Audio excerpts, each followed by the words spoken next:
बिहार का चुनाव बलिया का दिमाग। बिहार की कई सीटों के जीत के पीछे के सीक्रेट मास्टरमाइंड को जान लीजिए। एनडीए को टूटने नहीं दिया, पर्दे के पीछे से कर दी गोटियां सेट। बक्सर से सिवान तक यूपी के इस मंत्री ने पलट दी बिहार की बाजी। कई जिलों में एनडीए की बम्पर वापसी, लिख दिया जीत का पूरा फॉर्मूला।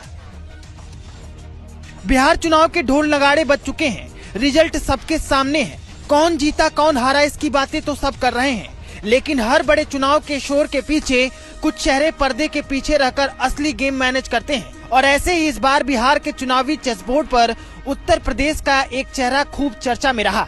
दयाशंकर सिंह यूपी में मंत्री हैं, बलिया शहर से विधायक हैं, लेकिन जब बिहार में कई जगह एनडीए के कुनबे को एक साथ रखने की चुनौती आई तो बीजेपी ने यह जिम्मेदारी दयाशंकर सिंह को सौंपी। और चुनाव परिणाम आने के बाद लोग कह रहे हैं कि बीजेपी का यह फैसला बिल्कुल सही साबित हुआ है। यह बात किसी से छिपी नहीं है कि बिहार की राजनीति कितनी पेचीदा है।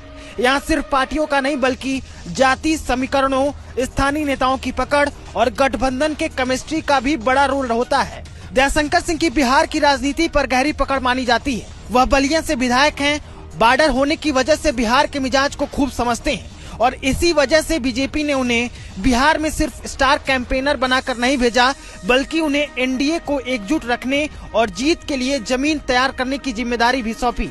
इसके बाद दयाशंकर सिंह बकायदा बिहार के बक्सर जैसे जिलों में डेरा डाले हुए थे। जो रिपोर्ट्स आ रही हैं उनके हिसाब से आरा, सहरसा, गोपालगंज, सिवान, औरंगाबाद और गया जैसे कई सीटों पर बीजेपी और एनडीए की परफॉर्मेंस को बेहतर बनाने में दयाशंकर सिंह का बड़ा रोल रहा है। इन इलाकों में उन्होंने न सिर्फ कैंपेन किया बल्कि पर्दे के पीछे की असली पॉलिटिक्स को भी संभाला।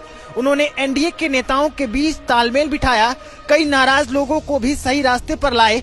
राजनीति की भाषा में कहें तो कई बागियों को चुनाव में बिठाने और उनसे एनडीए के पक्ष में मदद लेने का जो मुश्किल काम था उसे भी उन्होंने बखूबी निभाया। बिहार के चुनाव का रिजल्ट तो आ गया है और अब इन्हीं सब के बीच दयाशंकर सिंह की इन बातों की भी चर्चा तेज हो गई है।